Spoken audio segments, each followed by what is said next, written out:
Yeah, Okay, that's well, if everyone's there, welcome, and thank you for allowing me to present to you guys about retail and things like that, and how to get into supermarkets. And I, I read some of Elizabeth's emails to me about how you guys are feeling out there and what it's like to get into the supermarket industry in Australia. You're right, and Elizabeth's right, and some of the comments I've read. It is very, very hard. Australia is the only country in the world where we have two dominant chains, being Coles and Woolworths, and we have a big independent structure. Me, myself, I couldn't hear the introduction to me, but I've actually managed Coles and Woolies stores and Franklin's, and I've owned independent supermarkets as well. And I've also owned a food service business in Australia where we imported products from overseas, and I've also owned a couple of manufacturing businesses that I launched into Australia, being Core Power Foods and Fitness Outcomes. Supermarkets in Australia, it's a lot about relationships and how you go about things. I'm lucky enough to have 35 years of relationships out there, and that's very, very strong. And something my grandfather taught me at a very young age is the fact that there you go, something comes through them. Never step on anyone going up the ladder, as they might be still there when you're coming back down.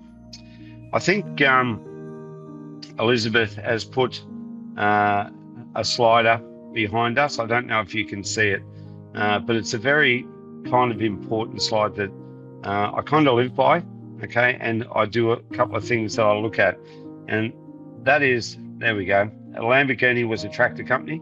Samsung was actually a grocery store. LG was a facial cream. IKEA was a pen. Imagine that, IKEA came out as a pen.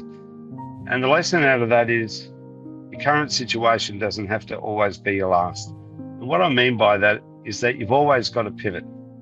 A lot of people think that failure is bad. It's actually not bad. To fail is your first attempt in learning. Right? No is the next opportunity, but a fail to plan is also a plan for failure. There are a couple of things that I've lived by for 30 odd years and what I go through. Supermarkets, once you're into the Australian market, it's very, very easy to have success out of them. But when bringing in products to the Australian market, what we've got to look at is your product relevant.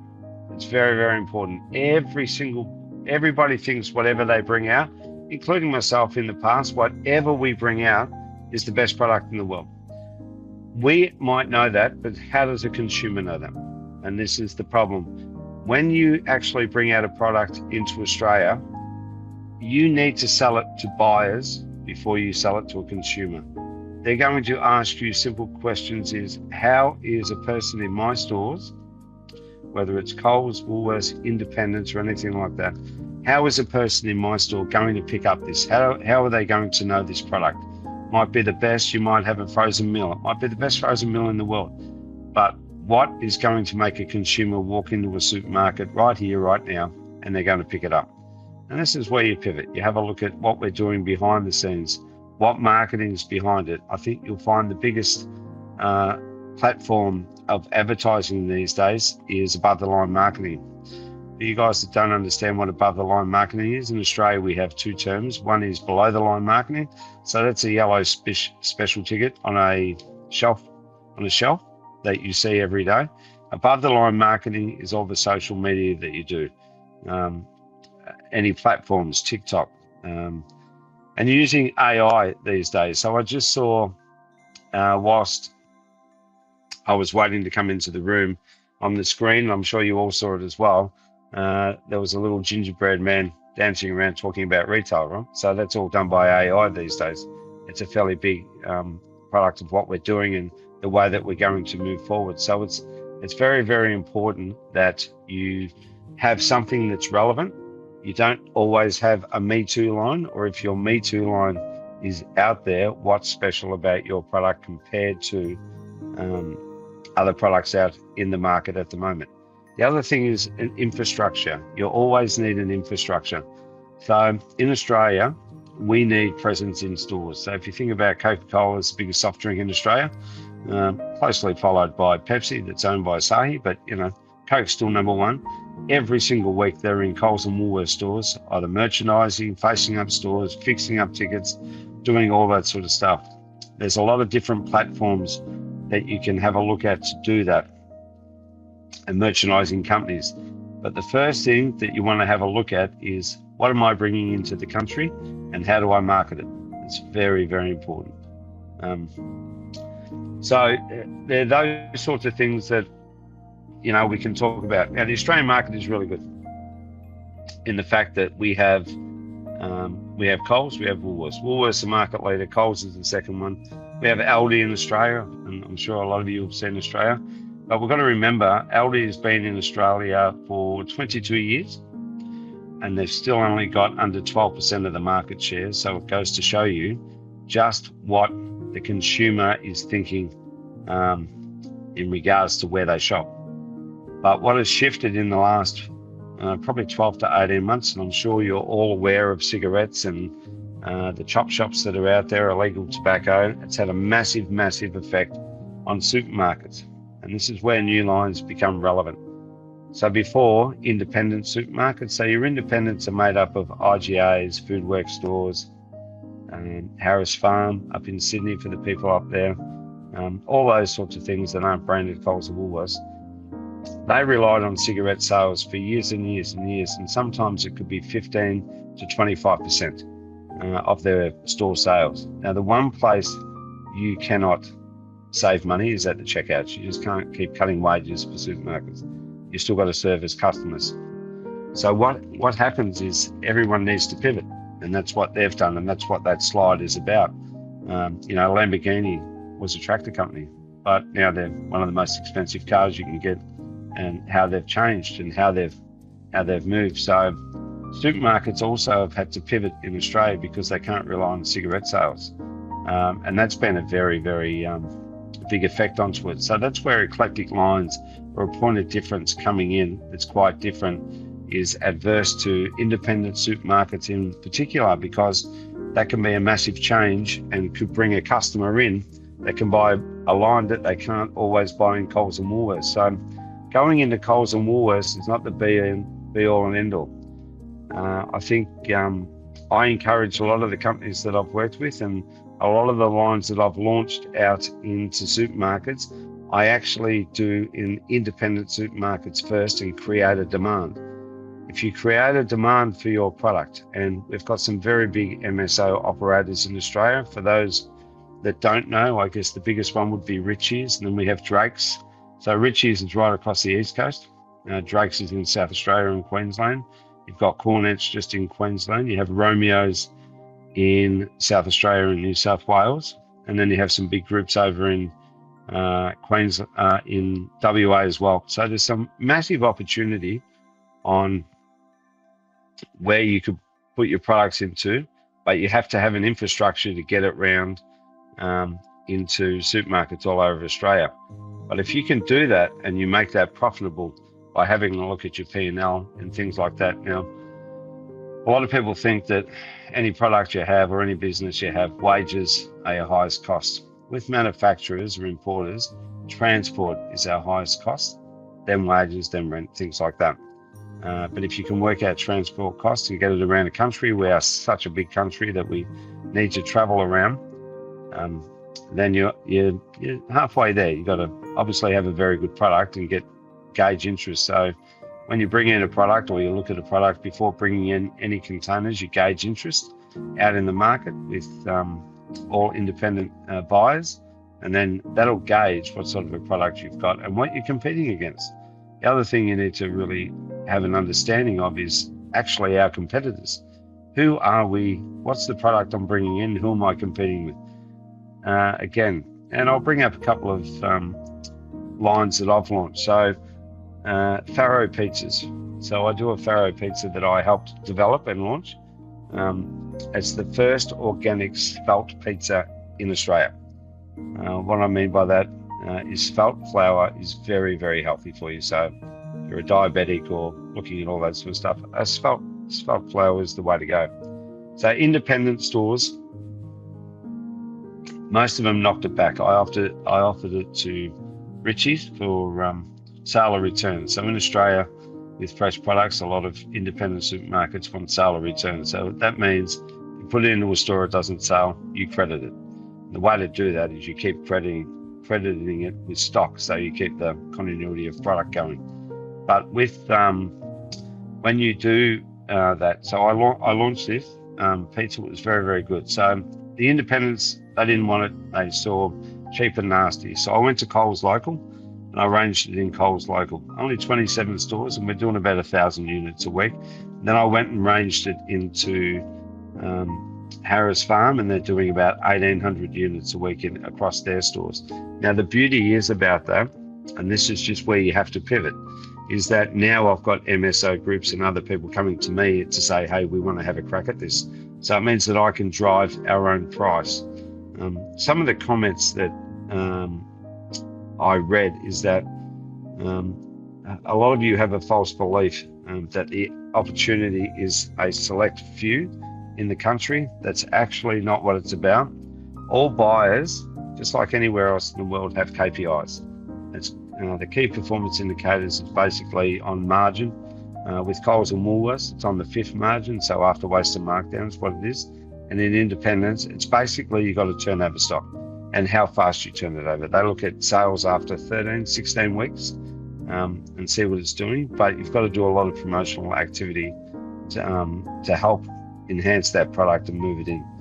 So before you are looking at, and I mean, that's pretty a brief introduction into sort of supermarkets, but the way to go about it and have a look is never ever give up and knock on the doors, but reach out to people that, whether it's me or someone else, but reach out to people that have a little bit of knowledge in this industry about how we go about knocking on the door to break down barriers, but what products you've got. You need to have a look at, you know, all your transport costs in Australia, what you want to bring into Australia, where you're going to land your containers, where you're going to store it, what's the infrastructure to get around, what's the infrastructure to get it on, you know, on the shelf, what's the infrastructure to move it off the shelf, what marketing programs do you want to put in place, and then also trading terms. Trading terms is a very big thing. A lot of people talk about the terms that you've got to put in. If you go into Ritchie stores, they can be anywhere between 8 and 12%. Drake's is 12%. So there's all those trading terms, and that's how you get continuity of product. But having one product come in and go on a shelf will not work in Australia. It's got to be a multiple, and they need to have a choice between 10 and 12 and go through that. So there's a lot of opportunities out there for the right products and what's relevant. If you think about what's relevant right here, right now, I've just done some conferences and I've been having a few studies about it, right? And the biggest categories out of all the categories that are growing is protein. So, you know, muesli bars, it's the protein bars that are growing the fastest. Meals, fresh meals or frozen meals, it's protein meals, protein ice cream, you know, protein cereals, whatever it might be, that's what seems to be moving the quickest. Independent supermarkets with the chains out of cigarettes that have lost. One of the biggest things they've looked about is, and how they've got to be different from Coles and Woolies, is they need to look at range first and foremost. They need to look at their fresh. So their fresh encompasses their fruit and veg, their deli, their meat, and then they need to look at service. And that's what's going to be a change. And if you have a look at of the newer stores or the independents, Ritchie's in particular, with their fine food stores, because I can't see you guys, or I can't ask you those sorts of questions, but that's what we're going to look at when we're bringing in. If you want to bring in a product just for Coles and Woolworths, your margins are going to have to be, depending what category it is, but it's anywhere between, Woolies are going to want anywhere between, say, 46 and 52%, and it's margin, not a markup. So there's a lot of those areas, and Coles is very, very similar, but they also want price fighters. In the supermarket industry right here, right now, when I own supermarkets and when I manage them, the split was about 70-30. So that means it was 30% promotional buy, 70% loyalty, or, you know, loyalty to brands. Currently, as we sit in Australia at the moment, Coles and Woolies are about 50-50, and independents are like 60-40 or 65-35. So that means 60 to 65% of anything brought in an IGA or a Foodworks or a Ritchie's is actually bought on promotion. So loyalty to brands is actually dying. So this is your opportunity to actually bring in a product and then push it across the supermarkets. So, and that's kind of where it's going at the moment. It's very, very unique. What's happening in the retail industry right here, right now. People are buying through a promotional activity. I mean, you can ask yourself, and even the people sitting in this room, when was the last time you bought a laundry detergent at full price? I don't think you would anymore. It's like $60 full price. But every second week, or every third week, if it's not on special in Coles, it's on special in Woolies. If it's not in special in Woolies, it's in special in the independent. To give you an idea of the changing methods of customers based in Australia right now, the last store that I managed was Safeway Mornington. So it was over $1 million trader when I managed it. It was back in 2008. So it'll be, close to $2 million or over $2 million a week now in sales. When I managed that store, the basket size for me, and you guys can all ask me questions after this, the basket size was anywhere between $68 to $73. Now in the same store doing a lot more sales, the basket size is like $38 to $45. What that means is that consumers are shopping 3 times a week in a Coles or a Woolly, and then they're doing top-up shops in independents or what's easy for them. And that's where bringing in different lines into independent supermarkets is really relevant moving forward, because that's people will pick them up whilst they're there. So that's the changing aspect now. And if you think about Aldi, when they came into Australia, it was all private label, all of it, and it didn't take off that well. So I think it's 43% of products in Aldi now are branded products. They're parallel imported, but they're still branded products like Nescafe, things like that, all brought in overseas. For those that don't know what parallel import means, it's not made or bought in Australia, it's brought in from overseas. And it delivers 37% of their profit and climbing. So, and then you've got online as well. Sorry, I think there was a question there, but I didn't quite get it. We would like to know the steps to, Oh, yep. So you'd like to know the steps to go about to do what?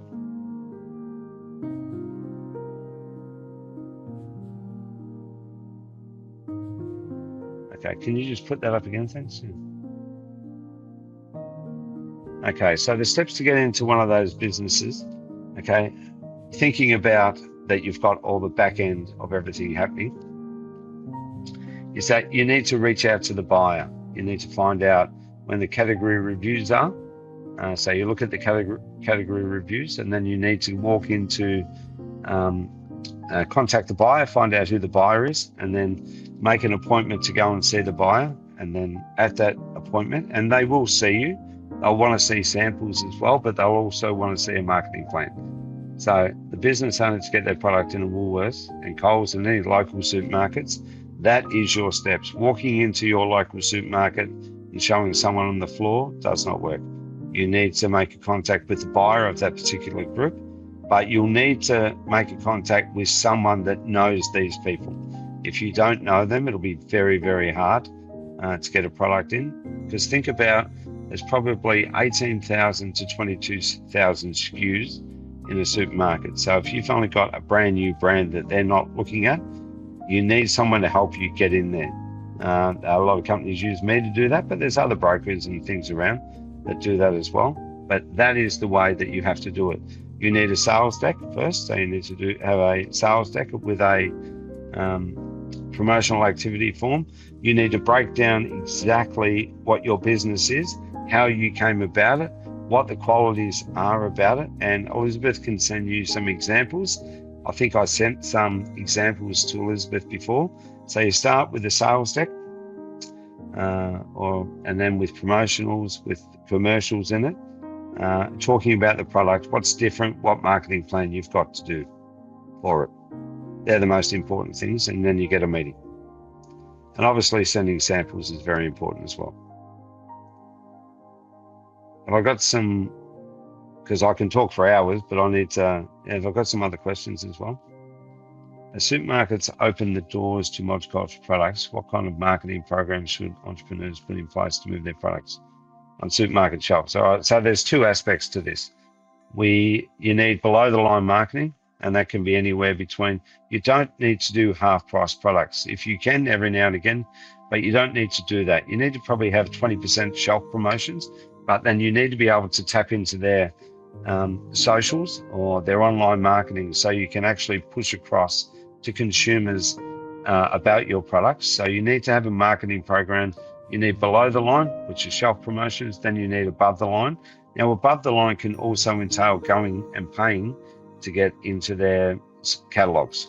There's still a lot of groups and smaller MSO groups that are doing catalogs. You would notice Coles and Woolworths are moving away from catalogs.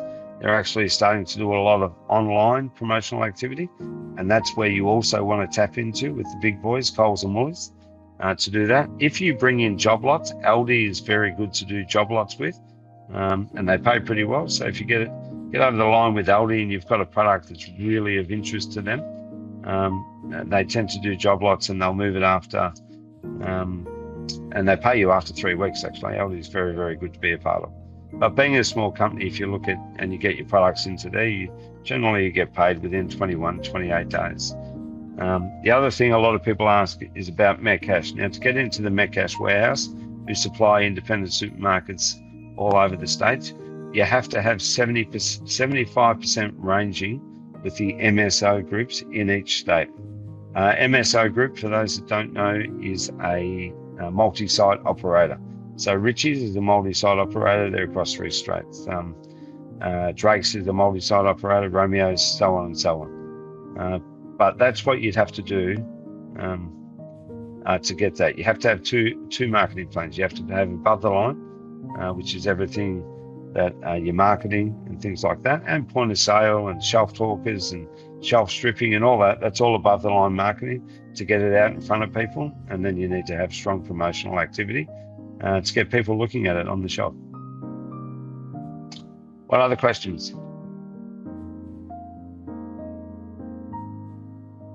Marketing a single multicultural product on the supermarket shelf can be hard. How do you think entrepreneurs can collaborate to get visibility for their products? So a single product on a supermarket shelf is very, very hard, and no one would notice it if you got 18,000 SKUs. There's no doubt about that. But if you have a range of multicultural products and not just one. So in Australia, there's 2 lines that I know that sit by themselves and sell well. One is Robertson's Fruit Mints, sits by itself, sells well, and the other is Jam Setter. And I think that's because the older generation's been around for 50 years. They're the only 2 lines. Now, not everything works. It doesn't even work for Coca-Cola. Coke bring out lines and then they delete lines. It's it all happens with that. But on the shelf, right, it can be hard just having it there if you do not do the social media aspect and get people following it for you. There's a good story about the song "Don't Call Me Maybe." I don't know if you've heard of it or you haven't. It's by a singer in Canada. She had this song on the charts for 8 months without any traction. Justin Bieber got on and did a TikTok thing for 15 seconds with his mates, and within 3 weeks, it went to #1. So the aspect of social media and a media platform, and I'm not talking about television ads or magazines or anything like that. I'm just talking about social media, TikTok, Insta, Facebook for an older generation, depending on knowing the demographic of your product. That is how it gets visibility. Because sitting on a shelf doesn't get visibility unless you are willing to pay to get it off-located in the store, which could be an end of a wing. You know, the front ends you see in supermarkets, the wings, and it could be a back end to get off locations. But remember, off locations are only ever 10% of sales. So they're an impulse buy. So it's about getting people to know your product and following it. So, when you start your marketing programs here, and I implore you all to get with Australian companies. Elizabeth can ask me anytime for any contacts. I've got a plethora of people that can do that for you, and they all vary in price. But getting your product known out there by consumers is how they're going to pick it up. And then you geo-target that aspect as well. You start getting followers of your product, and you can geo-target the stores. So whatever stores you get ranging in, you geo-target, and then your followers know to go to that store to buy it. That's how you do it.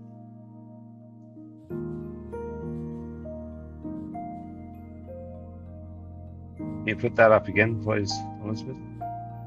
How do you build capacity in supplying the big stores as a small business? This is where you need a distributor, because stores will not take pallets of stock. If you get your products accepted in the Coles and Woolworths, yes, you go in DCs, you send in 1 pallet per SKU and things like that. With independents, you need a distributor. So I'm sure Elizabeth has probably mentioned, or she hasn't, but I oversee a big distributor in Victoria. They're called C-Lane. We supply to independent supermarkets all over Australia. We're also in the Coles Local and Woolies Metro with a couple of lines, but very few lines, because I drive for independents, and you get a bit better growth and you can make money out of independents a little bit better because you're creating a demand. But for an independent, for a distributor, they're going to need a margin out of you. So it's always best to reverse engineer when you do this.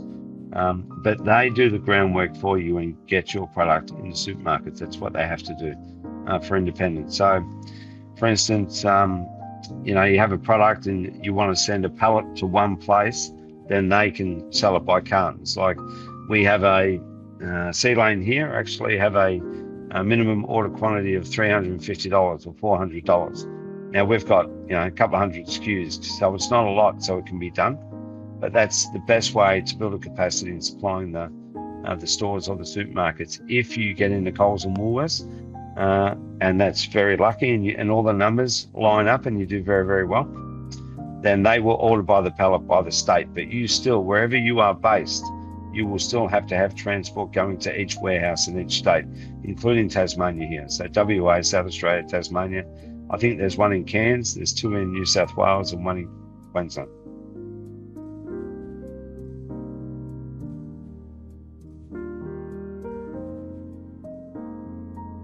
Yeah. So any small producers, you can approach any buyer. There's no need to be scared of any buyers, all right? So they're all people, they're all normal.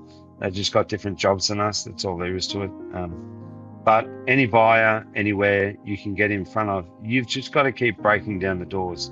I'll give you an instance. I was an owner of IMP Food Services.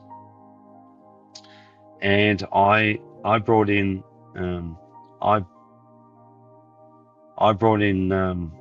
was bringing in tuna from Thailand. It was called Ocean Delight Tuna.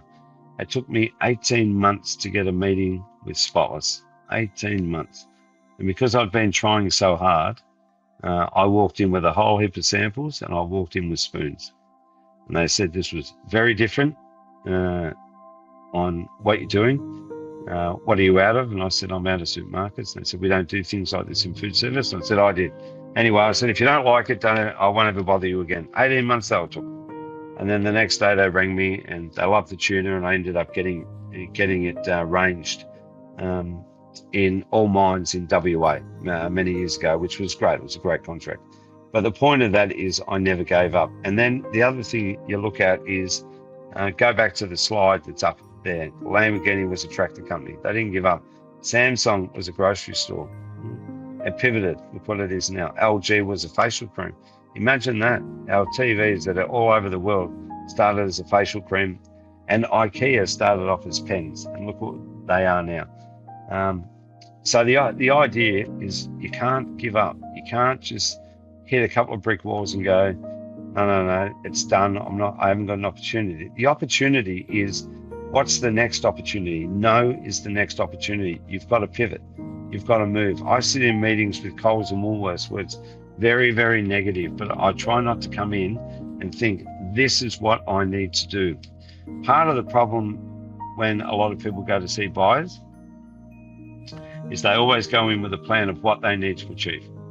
That is not the way to go in and see buyers. And I'll tell you what, we don't know if that buyer ran out of milk that morning for their coffee.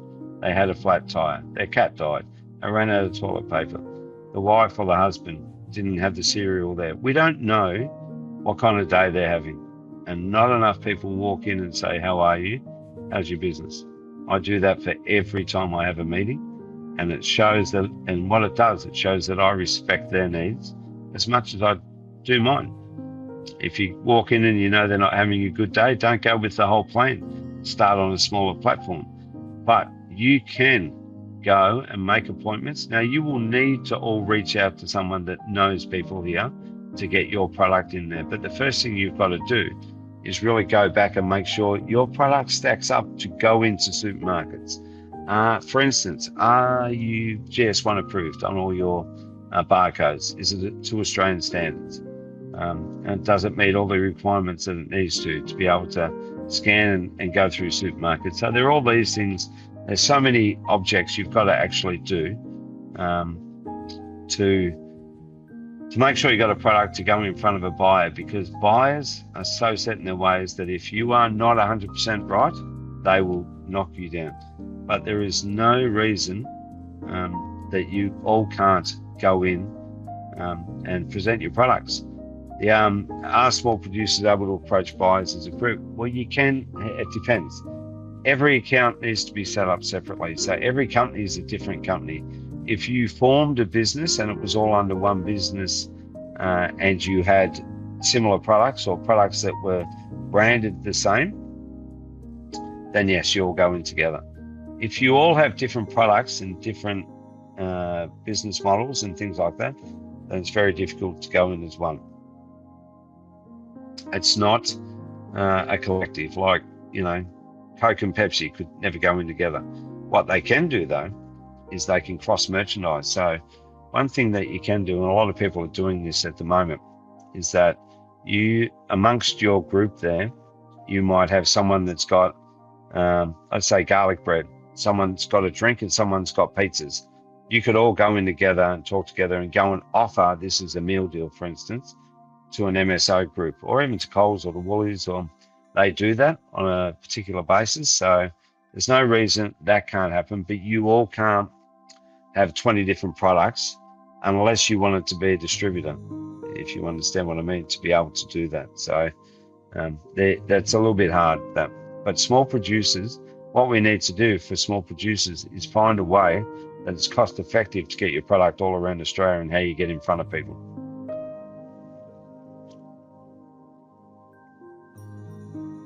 No, so you have to pay for marketing. 100% you've got to pay for your own marketing, but they share it. Now, where people make mistakes, okay, so you will agree on a margin. The margin for independents these days is probably as a direct line. It's around 32%. When you promote your product and do all that, you don't have to pay for shelf space, right? A lot of people have got that totally incorrect. What you need to do is have trading terms, and that if your product gets accepted, then you have trading terms. Independents, it might be 5 to 8%, could be 10%. It's whatever you agree on. And then you've got to pay for promotional activity. Now, if you go with a distributor, generally the distributor will charge you 35% margin. And then with promotional activity, it'll be 50-50. Now, with Coles, with Woolworths, with independents, when you reduce the price of your product, it is, if you reduce by $1, it doesn't mean you wear $1. You only maintain the margin. So, if you reduce something from $6, say, or $10 to $9, then, and it's on 32% margin, it's still only $9 at 32% margin. So really, the promotion probably costs you 65 cents or 70 cents, right? You don't wear the whole dollar. If you wore the whole dollar, you're actually giving the supermarket a higher margin than you did with your normal product, and we don't want to do that. So, and that's how you go about doing that. And you just need someone to to probably show that and break that down. And I can do that one-on-ones and things like that. And next time I do this, if I have a chat, or I'll give some slides or some information to Elizabeth that she can share with you. But you do not have to. You've got to pay. You've got to give them a margin, and you'll have to pay terms. Now with Coles and Woolies, in the 48% margin, terms are already in that. So it's not 12% on top. It's 12% in that. Coles and Woolies are both the same. With independents, you might give them 32% margin and then 5% terms. But all that is negotiated with the buyers. All of it.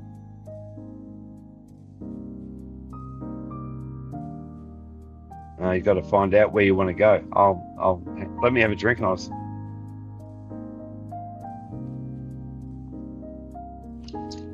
So with the buyers, you've got to find out what's your platform that you're trying to do. If you're trying to go to Coles, you've got to find out who the buyers are for your particular category. I'll break down Richie's just to start with, right? So there's several different buyers. You have a buyer that looks after frozen and some grocery. You have a buyer that looks after just grocery. You have someone that looks after non-food grocery.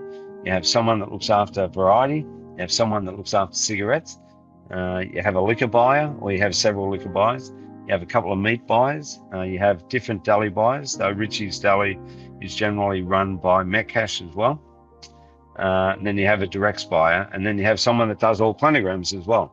So, and that is generally in most MSO groups. But if you go to a smaller MSO group like Red Drops, they will have one buyer that does all grocery, dairy, and freezer, and then another buyer that does fresh foods.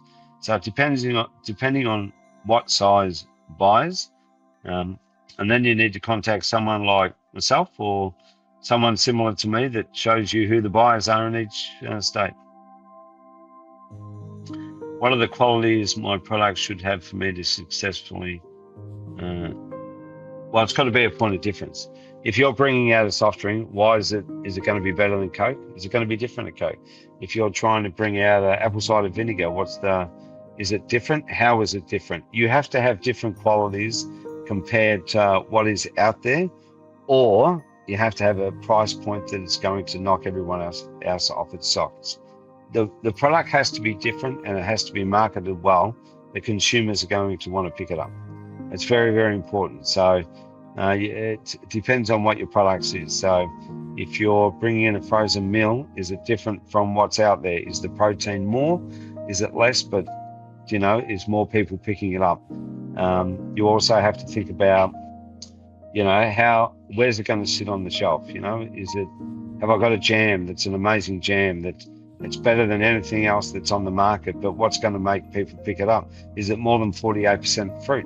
Is it, I don't know if you know much about jam, but good jams are 48% fruit and the rest is 52% sugar, basically. But if you're a cottage jam, it's a fruit concentrate, so there's a point of difference. But it's going to be all about price point as well. If you bring in a product and you have a similar product on the shelf that's $2 dearer, then they're $2 cheaper, then they're not going to naturally pick up your product. Consumers won't do that right here, right now. But there's an opportunity that you could do it, but it's how you go about it and how you market it. And especially, you've got to remember, your first approach is to sell it to the buyers, and you've probably got 30 seconds to capture their imagination. If you don't sell it to the buyers, it won't get onto shelves. So you've got to remember that. It doesn't matter what consumers think first and foremost, and imagine it's just if it fits into the buyer's KPIs at the time.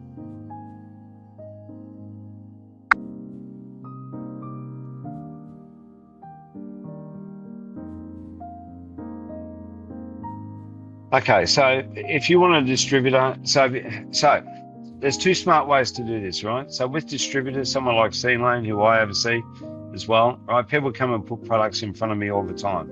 The first thing I ask is what sort of marketing campaign you're willing to do, what sort of margins are behind the products.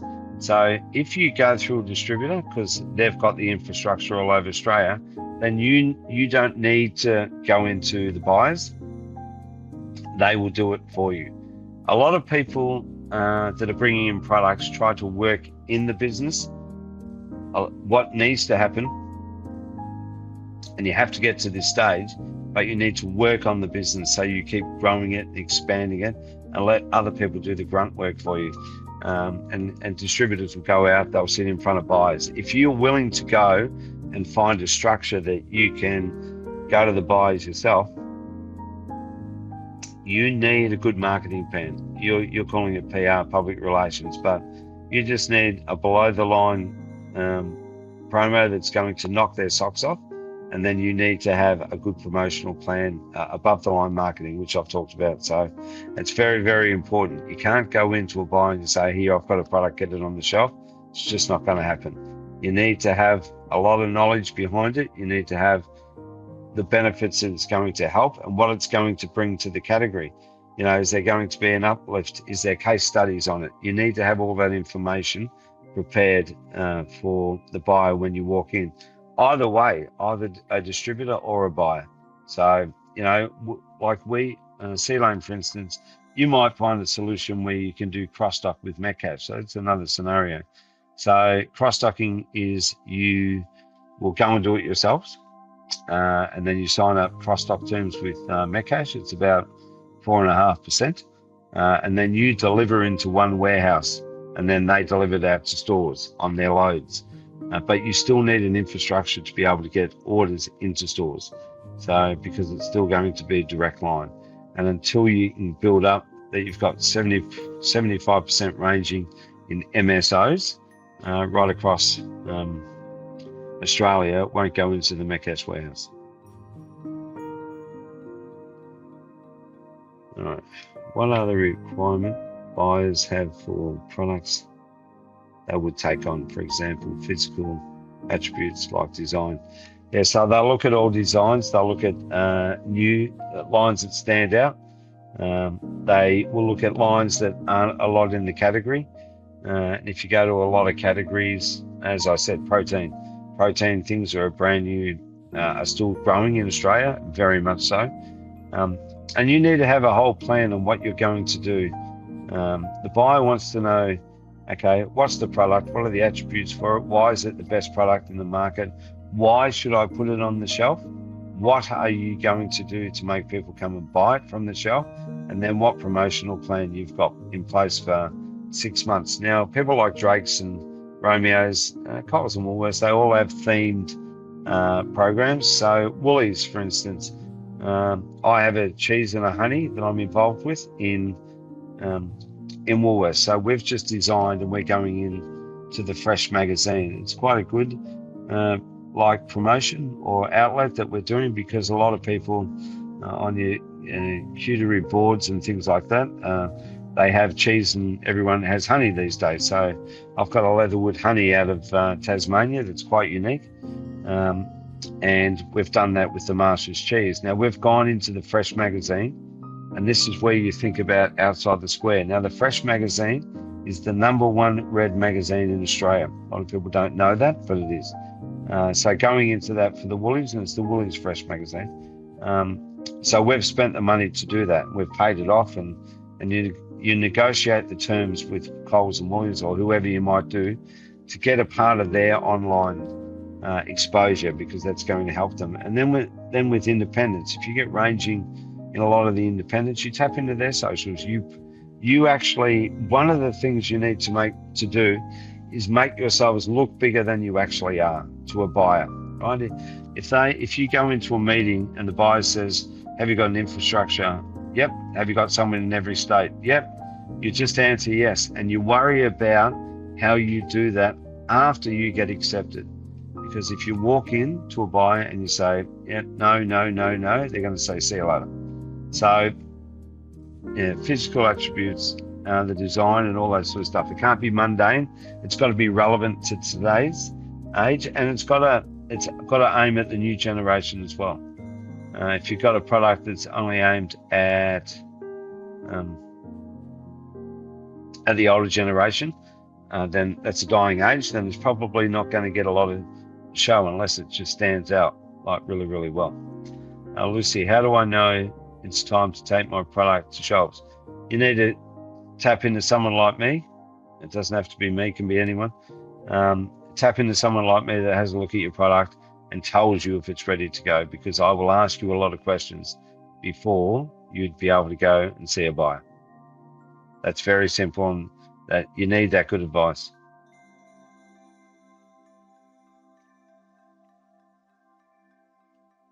Of around 32% plus 48% for the supermarkets. Okay, so when you go through a distributor so distributors will do independents for you. If you get into Coles and Woolworths, that will always be your direct accounts, and distributors won't do it. Okay, because there's not enough margin for Coles and Woolworths. They're going to want that 48 to 52%. With distributors though, so you have a look at your price, and where you start is that, and I'll talk you through this, right? So say you start, you want your recommended retail to be $9.99. So $9.99 sell. The retailer is going to want 32% margin. So you've got to sell it into the retailer at $6.79. Now I think this is all being recorded. Yes, Elizabeth, I'm correct in that, aren't I? Yes? Yeah, okay, cool. All right, so you would sell it into the retailer at $6.79. So 6.79 sell, and the distributor will want 35% margin. So you would have to sell it in to the distributor at $4.41, right? That's for 35%. Now, remember, when you do this, the distributor actually wears the trading terms, so you don't have to wear that. Your only delivery cost is deliver into their warehouse at $4.41, and the only cost above that needs to be done would be your shared promotional activity, 70-30 or 50-50. It's always negotiable, but you have to wear the above the line marketing costs. So anything to do with socials, anything to get out there, Insta, TikTok, things like that, has to be at your cost, but they can help you with that sort of marketing as well. So yeah, so there's two different aspects. So if you go into the majors, I call the majors Coles, Woolies, Aldi, that would be your account. You would set up that directly, and someone like myself or someone else can help you do that.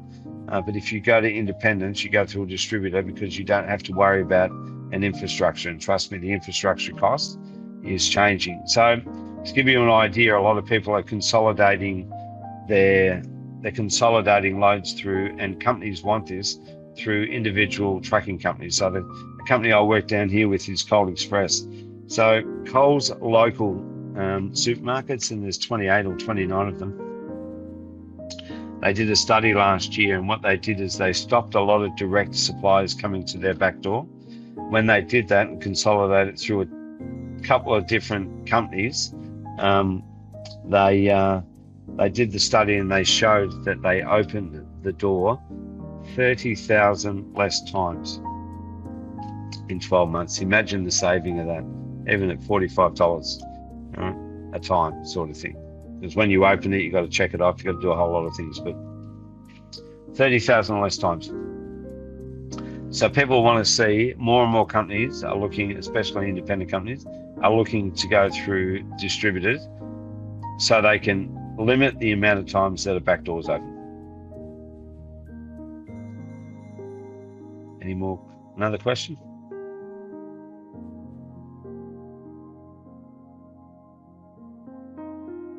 No? Is someone typing? No? Okay.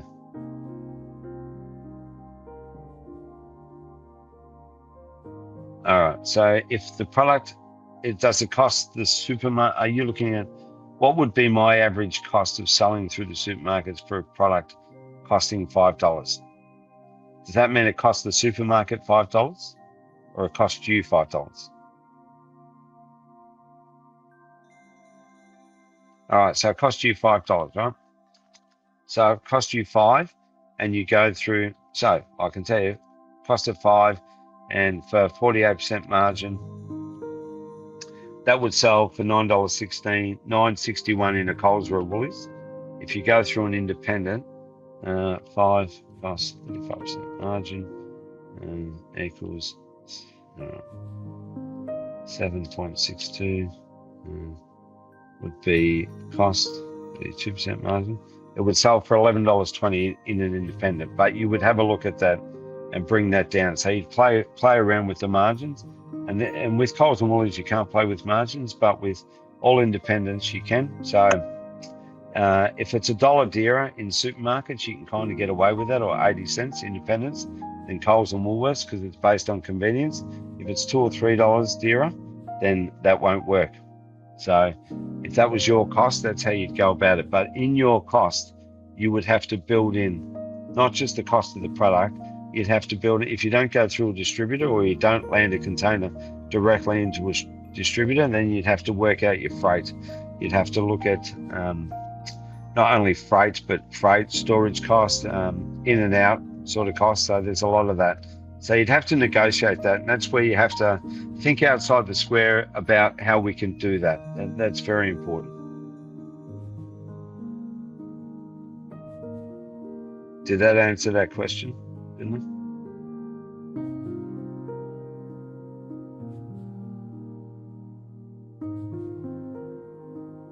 All right, no more questions? All right, so we can sign off from there. Elizabeth has my contact details.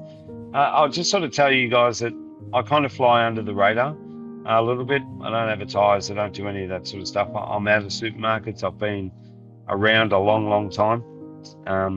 Just so you know, I had a meeting at Coles this week, and I got called into Coles and Woolies both use me to find gaps in the market for different products, because I've brought different products into markets before. So I guess, if any of you guys need some advice outside of that, Elizabeth has my contact details, and you can feel free to reach out to me anytime you like.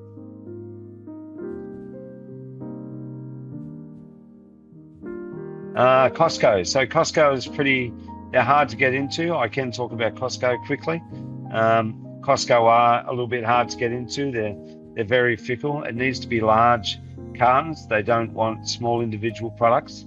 They actually want to talk about, when you go into Costco, it's good to get in front of them, but it's also got to be, and it's Felix that's asked that, it's also got to be a different product, but something that's going to move in volume. They like to get products in, they pour them in pallets. One of the things, me and my partner, an old partner I sold out of, we brought Sweet Baby Ray's into the country. I'm sure some of you know that. And we got it into Costco based on the fact that people walk in and buy straight out. So it's depending on what the products, but I can help along those lines. If you have a product that you think you got from Costco, I've got contacts I've got contacts everywhere, but I can certainly show you which way to go about that as well.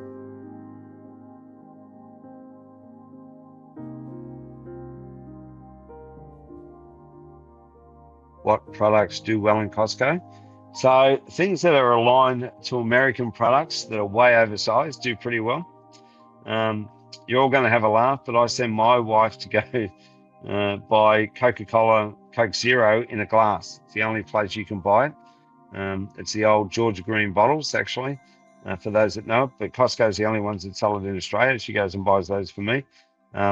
You buy large toilet papers and things like that, but they have limited range. So if you go down, it's all about volume. So if it's oils, you'll see only 2 or 3 oils there. If it's maple syrup, you'll see only a couple. Everything's only got a couple, apart from drinks and apart from their fruit and veg and meat that's got a quiet range. To be honest, they're very well priced. You think about sides of lamb, it's the cheapest you can buy in Australia, and things like that. But people walk in and they walk out with full trolleys. In all honesty, my wife won't let me go there anymore with her, because she goes there, spends a couple $100. I go there, I spend $1,000. So it's I love Costco. I think it's great, and I think there's massive opportunity, but it's all big on bulk and what's fast moving consumer goods.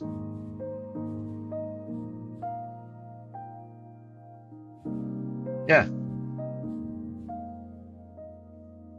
All right. I can't hear you, Elizabeth. So just nod. If you want me to finish, wave and say goodbye. No. Thank you very much for that very big insight that you shared with us. This has always been a big kind of complex thing for a lot of people to really grasp, and you've broken it down, in a way that people can really understand. So a couple of us really want to get into the supermarket, and we're going to be reaching out see where we can get help to get in, basically, and to make sure we are able to meet the requirements, basically. So thank you. Does anyone have any more questions before we go? Okay, Buki's got one. Which of the stores do you think? Which of the stores do you think will be open to multicultural snacks? Actually, a lot of stores are open to that. They're looking for a point of difference right here, right now. It's a massive opportunity. If it's different, there's a lot of people, and I don't know if this person's on here, but there's a lady that brought in African spices and meals, and Elizabeth, I'm sure you know her too. And we've done quite well with those because they're a little bit different. And as long as the packaging jumps out at you, people will look at it. And we've got a multicultural country, Australia. It's very multicultural. And, so there's opportunity for all those things moving forward. As long as they're the right packaging and the right price and can jump out to people, you have an opportunity to sell it. And yeah, I think Coles, Woolies, and Aldi's, they've started creating shelves for multicultural products, because I saw South African products, some Asian products. Asians already got shelf there, but I've been seeing some not very popular multicultural products having a space on their shelf, and so that's a growing space, and I think it's an opportunity for lots of multicultural entrepreneurs who want to get into that space, basically. I don't know if anyone's talking because I can't hear any voices from out there, but type whatever really? you want and I'll answer it for you. Okay, that's fine. It's all good? Mm-hmm. All good.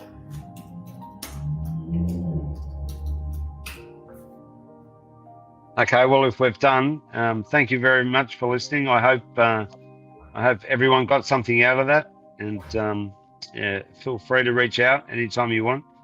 I'm a little bit different, and Elizabeth would have told you that. What you see is what you get. So, so all have a great weekend. It's the Melbourne, I don't know where everyone is, but down here in Melbourne, it's the Melbourne Cup weekend this weekend. So, but the weather's not going to be good. So, if you haven't watched the Melbourne Cup before, do so. It's a race that stops the nation, they say. Oh, really? Okay. All right. So